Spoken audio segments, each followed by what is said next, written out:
meron kang problema, ang utos pala, manalangin. Huwag kang mabalisa, sabi ng Diyos. Manalangin ka lang. Ipakilala mo sa Diyos sa pamamagitan ng panalangin at daing yung mga bagay na kailangan mo. May kalakip na pagpapasalamat. At ang kapayapaan ng Diyos na di masayod ng pag-iisip, mag-iingat sa inyong mga puso at inyong pag-iisip kay Kristo. Pagka tayo naging mapanalanginin, lagi kang nakikipag-usap sa Diyos, hindi ka na makatiis dun sa kaaway mo, hindi ka magwawala, mananalangin ka. Pag inaapi ka, manalangin ka.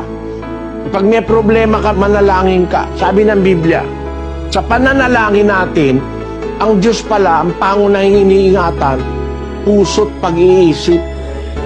Hindi ka maluloko eh. Hindi ka madidepress. Meron mga tao na didepress, nagpapakamatay eh. Pero ang isang tapat na lingkod ng Diyos, hindi ka madidepress kahit maraming problema, hindi ka madidepress. Ang unang-unang iniingatan ng Diyos, yung puso at pag-iisip. Ang kailangan lang, huwag kang mawawalan ng tiwala sa Diyos.